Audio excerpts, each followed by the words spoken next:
inkastoo waxbarashadu ay ka mid tahay waxyaalaha asaasiga u ah nolosha bulshada Soomaaliyeed haddana habka wax u beerana ma aha habkii wax ku oolka ahaa ee aan ugu faa'iideysan lahayn dhulkeena qaniga ku ah waxbarashada dunidu waxay u guuraysaa in teknoolojiyadda ay isticmaasho ama ay ugu faa'iideysato wax soo saarka beeraha teknoolojiyaddaas waxaa number 1 ka ah isticmaalka beeraha dadan ama waxa loo yaqaan greenhouse sidoo kale droneska oo loo isticmaalo xakamaynta iyo buufinta cayayaanka iyo sidoo kale mashiinada casriga ah oo lagu faa'iideysto sidii wax soo saar fiican loo sameeyo lahaa beeraha sida dad badan ay aaminsan yihiin waxaa dhacda in markii la dhaho barashada cilmiga beeraha ay u haystaan inay tahay in intii aan bala qaato beerta la aado laakiin xaqiiqda intaas way ka balaarantahay oo waxaa waaye cilmi ku salaysan aqoon iyo science isla markaana qofkii barta oo xirfado badan oo kala duwan uu ku yeelan karo aniga shakhsiyan inta badan waxaan xiiseeyaa inaan baaro hababka cusub ee waxbarashada ee la jaan qaadi kara dhibaatooyinka beeraha ka haysta waddankeena ay ugu horeeyaan cudurrada cayayaanada iyo sidoo kale isbeddelka cimilada oo dunida ayaan dambe ku soo kordhay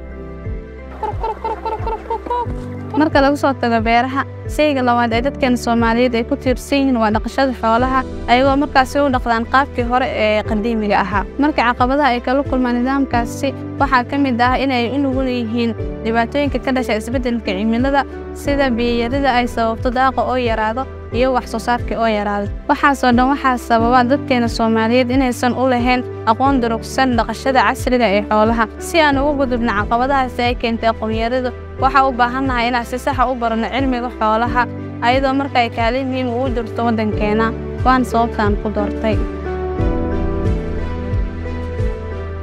dunida maanta dagaalada u dhexeeya wadamada waxyaabaha isku adeegsado waxaa ka mid ah weerarada dhankaas beeraha taasoo ah in lagu adeegsado cudurro iyo cayayaano lagu sameeyay ama lagu abuuray shaybaarka si markaas wax soo saarka waddankaas hoos loogu dhigo annaga waxaa xaqiiq qaraar runtii in waddankeena uu u nugul yahay weerarada noocaas oo kale ah in mar walba lagu soo qaado